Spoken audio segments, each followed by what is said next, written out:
house, we love to read, and we have a floor-to-ceiling, wall-to-wall bookcase.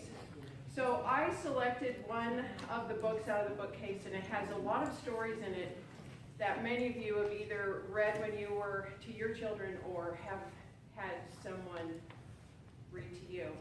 So I can't show you the pictures, but I chose some lines out of some of those stories.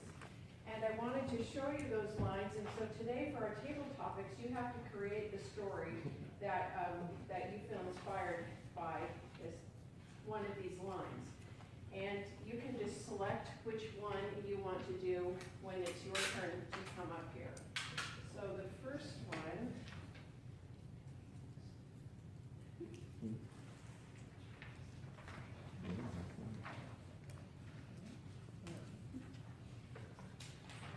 is, I know about pirates, because one day when I was, and you can either use these at the beginning of your story that you're going to tell or someplace in there. I was thinking that macabre might be a word you associate with this line.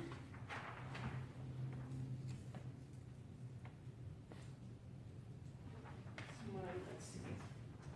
Here. And suddenly she saw something she had never seen before in the meadow. What was it? So you get to select which one of these you would like to use.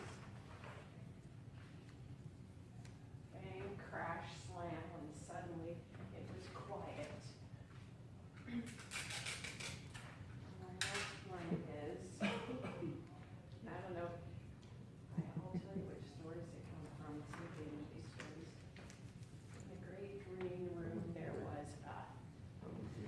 Okay, so who is feeling inspired to begin telling a story with one of these lines?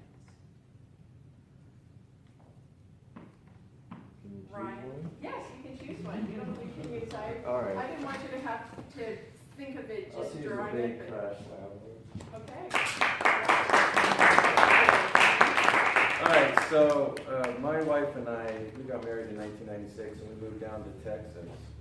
And in Texas, we had a little apartment and I loved having my aquarium. In this aquarium I had fish and I had lobsters and turtles and all that stuff. One night, we were sleeping and all of a sudden, crash, bam, slam. My wife woke up, we already woke up, we're like, what the heck was that? What the heck was that?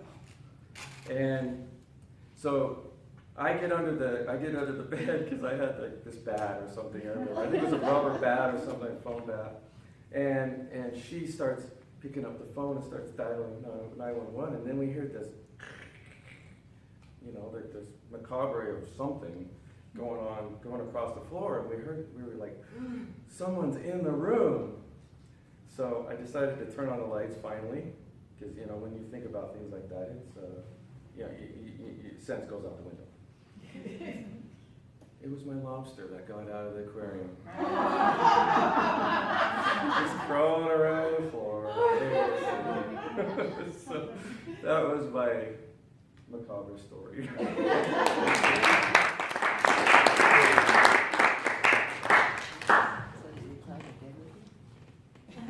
Ooh, no. Yeah, he was close to the bed. He was like, yes. I'm just impressed that you had something on your bed. That happened to us with this. I was sure someone was in our house, and I told my husband, you go see what it is. And he goes, no, you go. so our only weapon was a tennis racket. So he said, you stand at the top of the stairs, and I'll go down the stairs, and I was supposed to stand there with a tennis racket. So thank you for sharing. Is there anyone else that feels brave and wants to come up and use one of this one's already been used, so you have 4 other options now. I think your hand does. Bart. Bart. You might use his hand. All right.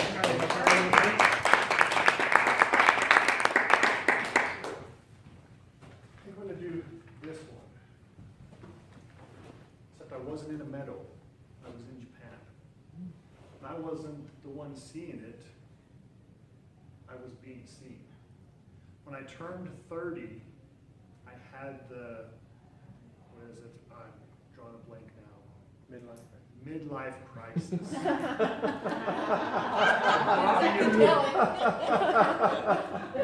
I bought me a pair of rollerblades, and I decided while I'm in Japan, I'm going to get around on these rollerblades.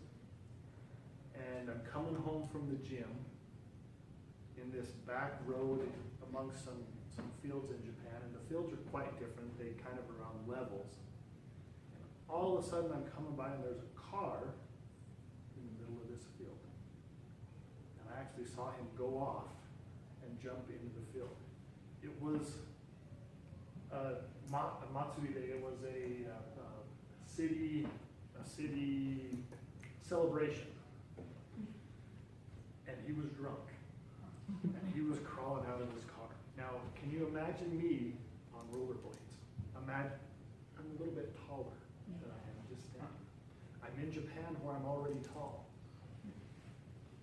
He turns and looks at me, and his eyes just got huge. It's dark. This big guy, this big gaijin, this big American is asking him in Japanese, "Are you okay?" I'm sure when his buddies got there to pick him up, this big American asked me if I'm okay, and I'm like, "Oh yeah, you're drunk."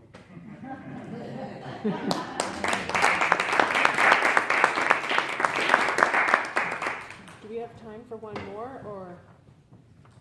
I like to, but I wish you. Okay. All right, another one then. Who else? This guy in the shirt, did you want to do it? He's got that look in his eyes like, ooh, yeah. Give it a shot. Sure. You still have 3 other options here.